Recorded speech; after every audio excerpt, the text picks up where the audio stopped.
Salutations to those who are young and young at heart. Oremi, Madamfo, Enyim, Salam alaikum, Hola, buena gente, Bonjour, la gente, Linja, Dumelang, Murigaboto, Muliwanji, Murigaboto, Makadin, Karibu, Mwakaitawani, Munotambere. Welcome to Blackvue SDA online platform. This is a place where your soul will find rest. Did you know every Wednesday and Friday at 6:15 p.m. we have consistent midweek prayers? Not only that, during the day from Monday to Friday, if you need a soulful song, please tune into our platform and indeed you'll find rest for your soul. On Sabbath, which is Saturday, we have services from 8:30 right up to 6 p.m. What do you expect to find? We have got the church at study, Sabbath school, music. It's story time. Even our little ones, the children, will find solace on Blackvue online worship platforms. Yes, not only are they going to receive a powerful sermon for them, but including the songs, and they'll sing the songs of Zion in the comfort of your home. Yes, you are waiting for the power hour as we receive the beautiful words, the wonderful words that come from the Word of God. In the afternoon, we have got powerful discussions, not only for the young, but even for the old, as we prepare this journey on this planet Earth before the sundown. Yes, there is a sermon that will usher you into the new week as you listen to God speak to you. What are you waiting for? Tell your friends about it. Don't forget to join us on YouTube and Facebook. Like our page and subscribe to our YouTube channel. God bless you as we meet on Blackvue online worship platform. Nobody can stop me. Don't you wanna go? I'm going there. Nobody can stop me.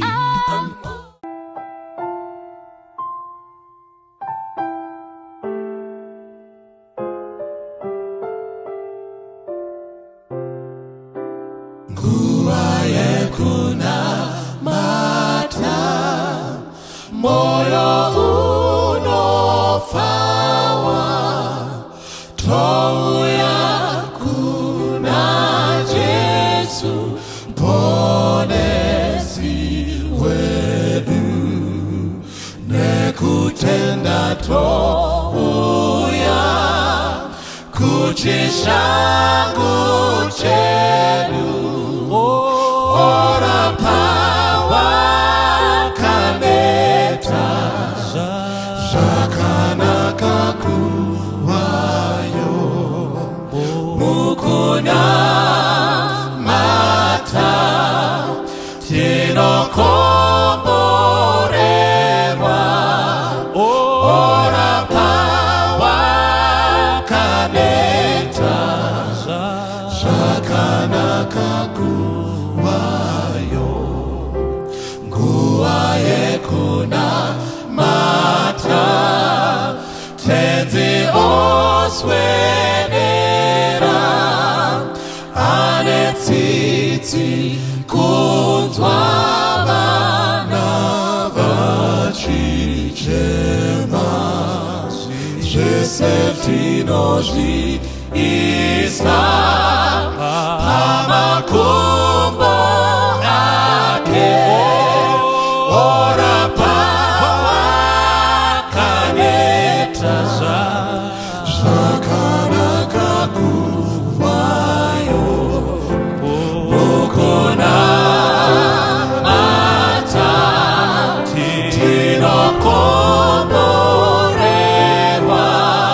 ora pawa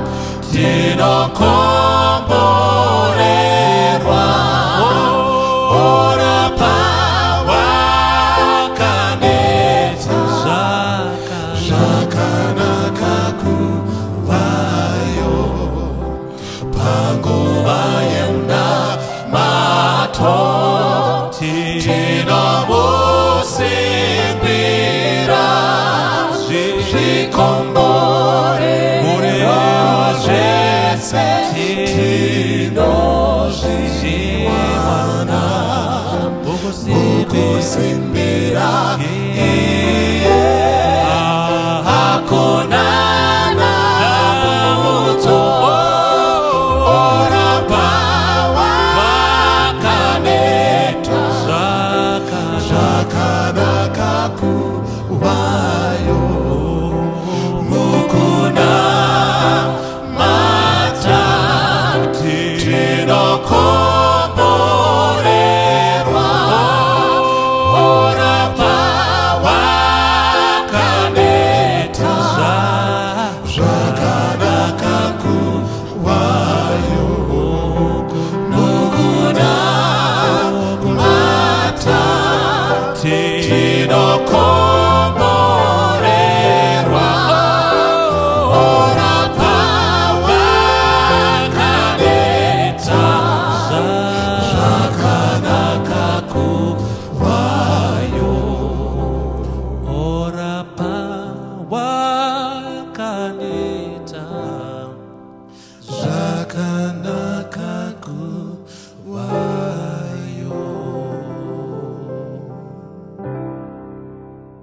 Ndoda kuchingamidzai mose muzita raShe namuponesi wedu Jesu Kristu.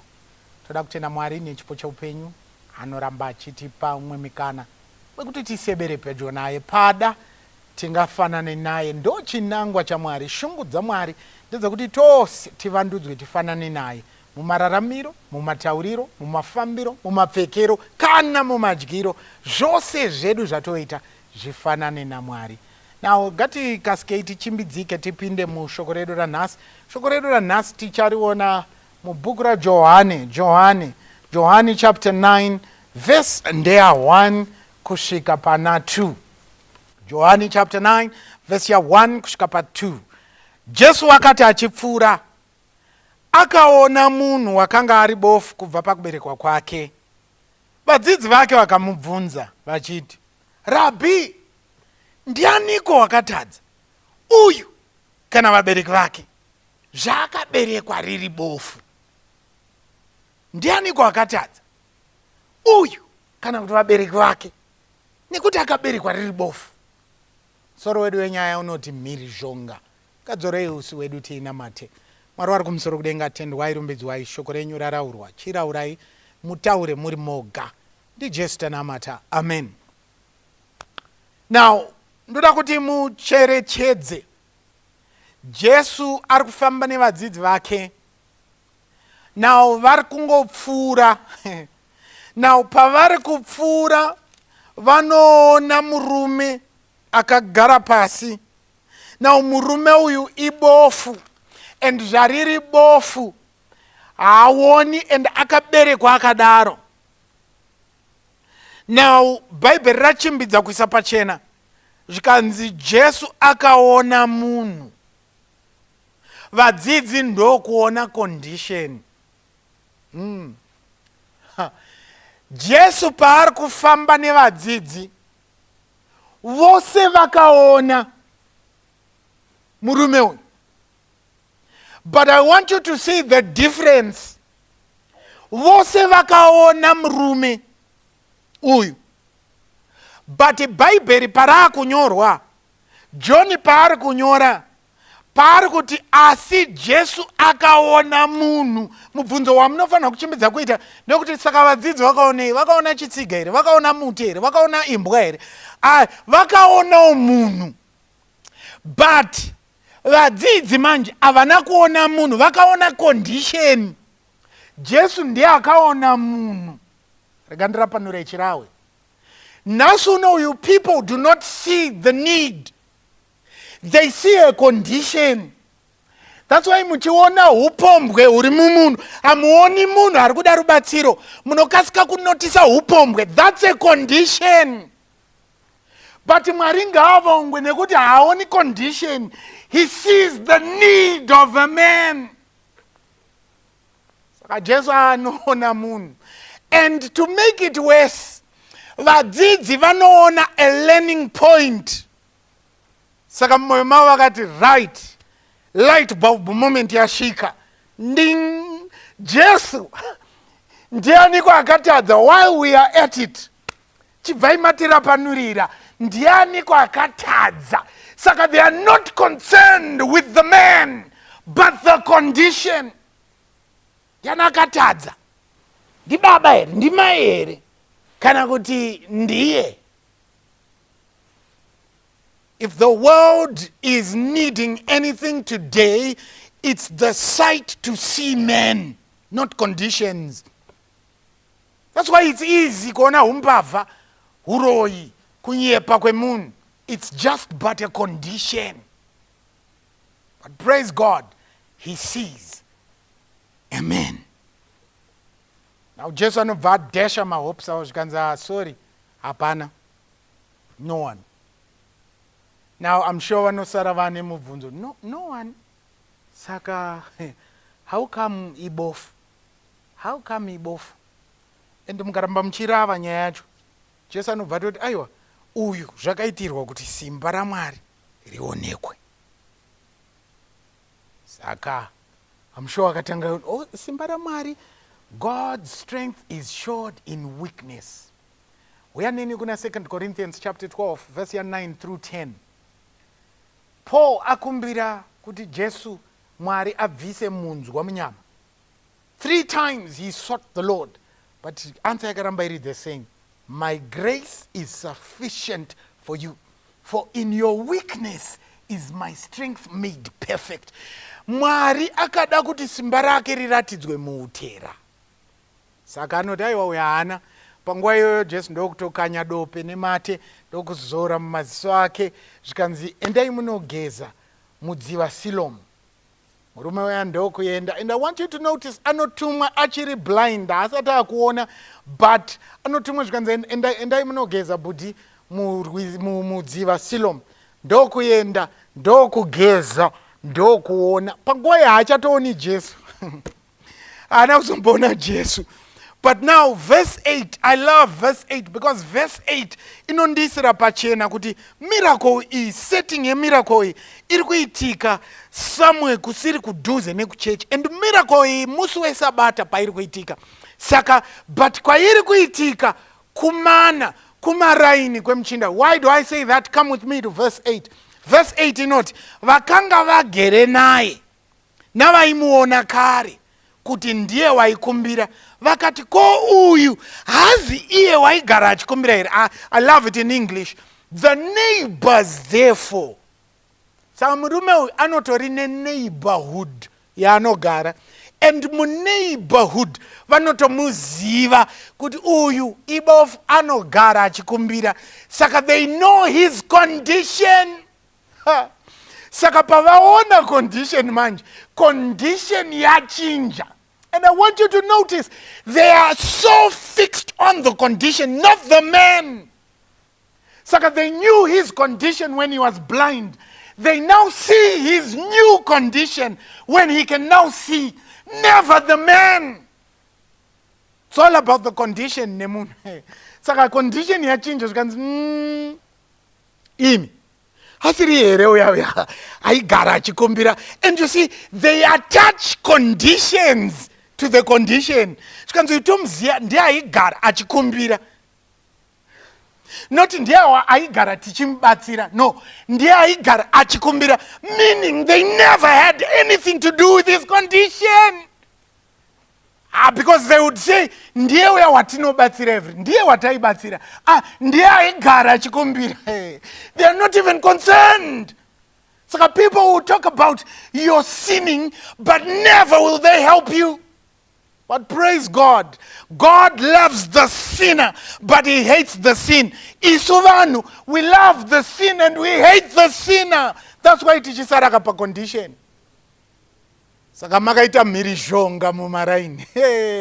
Zvikanza mukaramba muchitoerenga wakatanga kuitsana naro aiwa iwe apa vari kutaura munhu wacho aripo zvikanza iwa anenge ndiye zvikanza iwa hasi zvikanza iwa ndiye zvikanza iwa tarisa hembe ndo dzanga akangu ndo hembe dzake zvikanza iwa hasi kusvika yadaira zvikanza gentleman ndini zvikanza bururu zvaita sei kuti uone zvikanzi murume anonzi Jesu akanyadope ndokuzora maziso angu ndokuti ndinogeza mudziva Silomu ndageza ndakona zvikanzi kumaraini but mukaramba muchirava inoti vemumaraini vakati aiwa it's too good to be true hande kuchecha makaita Mhirizhonga mumaraini zvikanzi iyi inotoperera kuchechi because answer yawatipa is not satisfactory hande kuchechi ndokumutora ndokuenda naye kuchechi Mhirizhonga yatadza kukontaineka kumaraini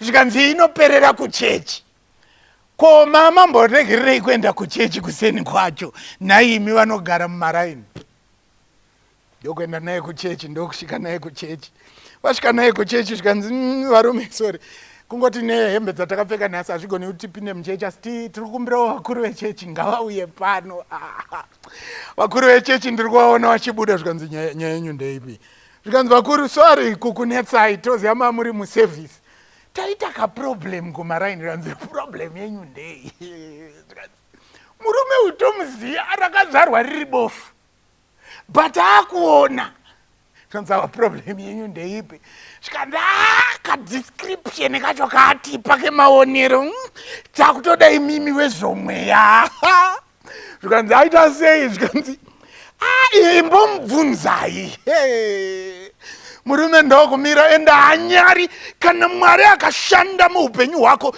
you are not ashamed of the gospel Romans 1:16 inodaro I am not ashamed of the gospel for it is power zvikanzi mirai zvenyu mirai ndikuudzei ndini ndasangana nemurume anonzi Jesu akanyadope ndokuzora mumaziso zvikanzi enda unogeza mudziva Silomu akuudza vechechi saka maneighbor aripo vechechi vapo zvikanzi ndageza ndadzoka ndakuona vechechi vakati nai mukuru nyaya yenyu bhaibheri rinoti there was division amongst vanhu vechechi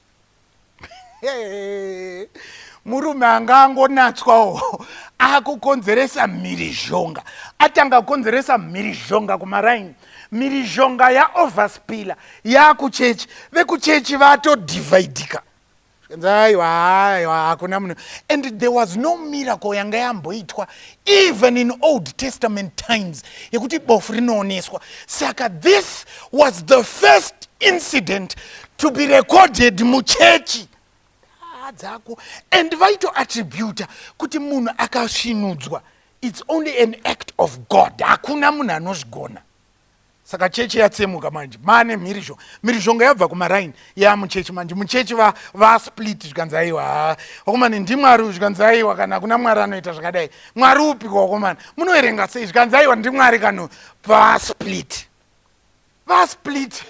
zvikanzi aiwa ngatibvunze aiwa tiri kunetserani ngatisaere nyoka negavi ngatingobvunza ka zvikanzi nai sorry sha iwewe unoti kudii praise God he is not ashamed zvikanzi yes I believe he is a prophet ndobva atsamwisa vanhu vechechi zvikanzi hachimbomira mira netestimony yako mira he needs further investigation musi wesabata zvikanzi mira vabereki vemuchinda uyu Mhirizhonga yatanga mumaraini Mhirizhonga yamuchechi zvikanzi no wakomana we need further investigation dedzai vabereki ndokudedzwa vabereki ndokumiswa apa now the Bible is so clear ndoda bhaibheri now mukaverenga vhesi ya21 vamisa and you know kune language inotaurika ukaona wadedzwa nevakuru vechechi toni yavo nemamiriro avo anokuudza kuti aiwa kune rugare ukasvika wadedzwa nevakuru vechechi kuti makadi happy sabbath wiki riri sei, kumba kuri sei, mhuri iri sei, unoziva kuti aiwa kune rugare. But ukadedzwa nevakuru vechechi zviso zvakaunyana, vakatakura maoko avo. Posture inotaura, that's why varungu vachiti actions speak louder than words. Ukaona vakatakura maoko avo vokuti pamusoro ndimi vaberekere iwe wega unoziva kuti masamba asiyana, hakuna rugare. Saka pakadanwa vabereki, the tone, the gestures were clear. Zvikanzi pamusoro ndimi vabereki vemukomana uyu, zvikanzi hongu, zvikanzi makamubereka riri bofu, zvikanzi hongu, zvikanzi taita kaproblem. Akuona uyu aona sei? Chii chataone? Baba musho akatarisa mai, mai ndokudzora maziso kuna baba, ndokukanda maziso kuchikomana mwana wavo, ndokutarisana zvakare, ndokutarisa vakuru vechechi. Zvikanzi nababa ndo vanozonzi vataure kana zvinhu zvavo. Vana mai saJezebel vanokasika kutaura kana vakuisa mameters. Zvikanzi chitaurai. Zvikanzi ichokwadi pamusoro iyi, ichokwadi mwana ndewedu, ichokwadi takamuzvara riri bofu, asi kuti tipindure kuti akuona sei.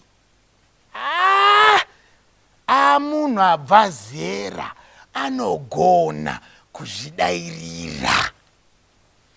Problem, Mhirizhonga yatanga kumaraini. Miracle iri kutondiradza kuti it was close or it was in the neighborhood. Saka mujaya paakasvinudzwa, I'm sure akamhanya kuna baba namai, because since birth he had never seen their faces. Akana akaudza vanhu vemumaraini, I'm sure akaudza baba namai. Saka baba namai, it is clear, the text is clear, vaiziva. Zvikanza aiwa hanga zvidairire. Saka I'm sure vakuru vechechi vakabva ati penyu mapedza, you are safe, endai zvenyu, dzokerai henyu muservice, masunungurwa.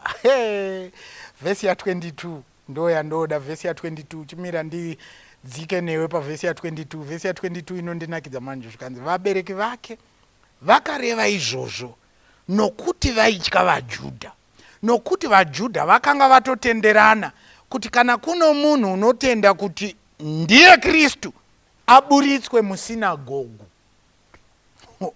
Saka from the verse, vabereki vaiziya kuti asangana nemurume anonzi Jesu. Vabereki vaiziya kuti pakanywa dope nemate akazorwa maziso akanzi anogeza muna Siloamu. Vabereki vaiziya, but hechi chikonzeri. Vabereki chose to be in good and regular standing, yet they were not good and regular standing with God. I would rather be at odds with the world but be at peace with God than to be at peace with the church, yet I'm at odds with my God. God forbid. So kune vanhu vanotya kumirira chokwadi because they want to be politically correct. Kune vanhu vanotya kutaura the truth because they want to be in good and regular standing. But God is looking for men and women. Mwari ari kutsvaga varume nevakadzi vanomira, but thus saith the Lord, and they cannot be moved, for they are standing on the rock of ages. Saka Mwari haasi kutsvaga mbwende dzinoda affiliation. Saka Mhirizhonga yakatanga kumaraini. Mhirizhonga ndokupinda muchechi. Mhirizhonga ndokupinda mumhuri. Saka mshuwa mukomana akashama, baba namai vakumurasira kuti zvidairire. I'm sure he was amazed. Would you choose? Are you choosing to be in good and regular over the truth? How can you? Baba namai vakati hatasunga zviri nani, tikaburitswa muchechi tozoendepi? I would rather be cast out. Ende mukazoverenga nyaya yacho vanomuti asaka pari zvino nyaya ingaimbo, but they still come back to him. Vanomudzokera futi zvikanzi shamwari imbotiudza futi ingobvuma kana uri kuda kuti zita rakoka nerevabereki vako rirambe riri mumarecords, ingobvuma kuti munhu uyu asi muprofita, because pachedu hatisi kubvumirana. Tiudze futi zvafamba sei. Murume wangu neshungu, I'm sure anga azara neshungu.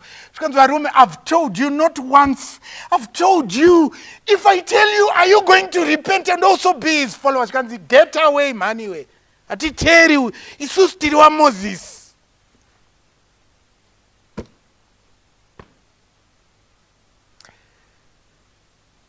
The church would choose to be politically correct over the truth.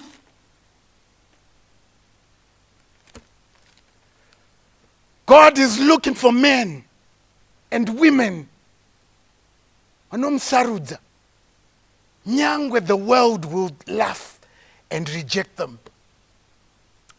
Mwemiyimbi anoti, I have decided to follow Jesus.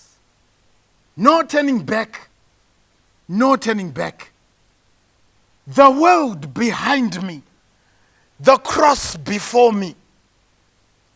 Handina mhosva nemhirizhonga. Mhirizhonga ngaitange kumaraini. Mhirizhonga ngaiuye muchechi. Mhirizhonga ngaiuye mumhuri. But I will not turn back. Unamateni munhu one. Noti Mwari, let me be not afraid to say the truth. Boldly let me stand and declare what you've done in my life. Mwari, ndipe simba ndisanyare. Ndipe simba ndisatye. Ndipe simba ndisatarise akamira neni. But ndinoda kumira pashoko renyu. Though the world might reject, though the church might reject, but let me stand on your word. Kana uri munamato wako, namata nini? Mwari wari kumusoro kudenga. Tinova pamberi pechigaro chenyu chemutsa. Kazhinji takatya kumira pamberi pechokwadi chenyu. Nokuti taitya kuburitswa muchechi. Vazhinji takatya kutaura chokwadi chenyu. Nokuti taitya kurasikirwa neshamwari. Vazhinji tinotya kutaura chokwadi chenyu. Nokuti tinotya kurasikirwa nepfuma yedu. Si Mwari munotsvaka vanomira pashoko renyu. Tipeiwo simba timire pashoko renyu. Nyangwe tikarambwa nenyika, nyangwe tikasekwa nevose, zviri nani tisekwe nekurambwa nenyika, asi imi muchitigamuchira. Pane kugamuchirwa nenyika, imi makatifuratira nekutirasa Mwari. Nyasha dzenyu nerudo rwenyu zvisatame pakati pedu. Nokuti tanamata, imi hamuoni condition, but you see men in need of salvation. Chitibatsirai, timire pamuri, muzita raJesu tanamata. Amen. Mwari akuitirei zvakanaka.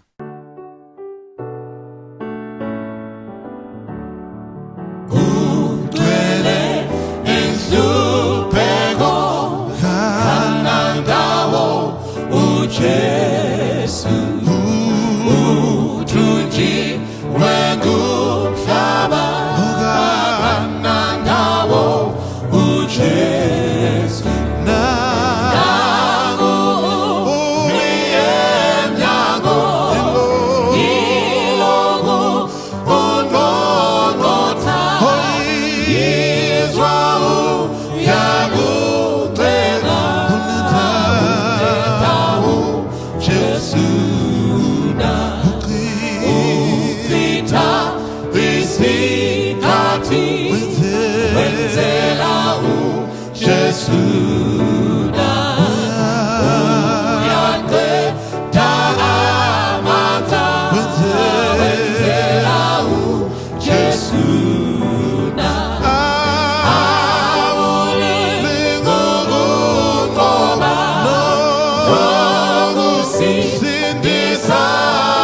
to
ngesandleni kunasathelo ngoJesu wena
Mhirizhonga